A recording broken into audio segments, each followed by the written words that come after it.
इस घर के बाहर जल रहे दियों को बुझा दिया और उसी समय आरती की थाली में जल रहा दिया भी बुझ गया। हे भगवान, ये तो घोर अनर्थ हो गया। आज से पहले तो ऐसा कभी नहीं हुआ कि आरती की थाली में जल रहा दिया इस तरह बुझ जाए। कहीं हमारे पितृ हमसे नाराज तो नहीं हो गए? बहू, तू ठीक तो है ना? बहू, बहू। माँ तुमसे कुछ पूछ रही है प्रेरणा, तुम माँ की बात का जवाब क्यों नहीं दे रही? अरे क्या हो गया है तुम्हें? कुछ बोलो तो सही। जब बार बार सबके बोलने पर भी प्रेरणा ने किसी की बात का जवाब नहीं दिया तो समीर ने उसके कंधे पर हाथ रखकर उसे सहलाया। प्रेरणा ने उसी समय उसका हाथ अपने कंधे से झटक दिया। उसने पीछे मुड़कर समीर की तरफ देखा तो उसकी आंखें सुर्ख लाल हो चुकी थी और चेहरा सफेद पड़ने लगा था। उसकी सांसें तेज हो चुकी थी।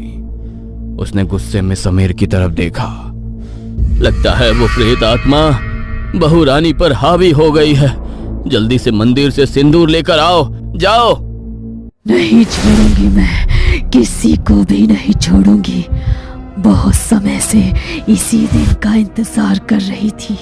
अब मुझे इजाजत मिल गई, अब कोई नहीं बचेगा।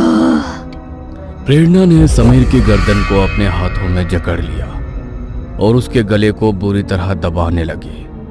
तभी गांव की एक औरत ने पीछे से आकर प्रेरणा के माथे पर माता रानी का सिंदूर लगा दिया और प्रेरणा उसी समय वहां बेहोश होकर गिर पड़ी। उस बूढ़ी औरत ने प्रेरणा के सर से 7 बार कुछ पैसों को वारा और उसे आरती की थाली में रख दिया।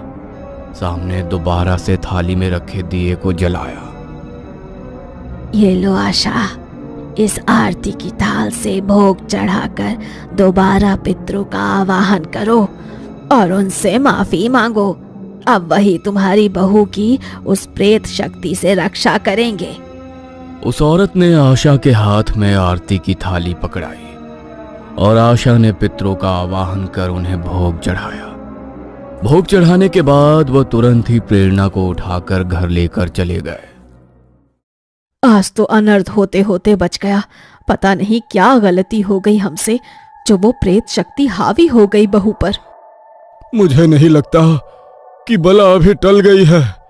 वो शक्ति बहू पर हावी हुई है तो जरूर हमारे घर के इर्द गिर्द ही मंडरा रही होगी। हमें कल के कल ही पंडित जी को घर पर बुलाना पड़ेगा।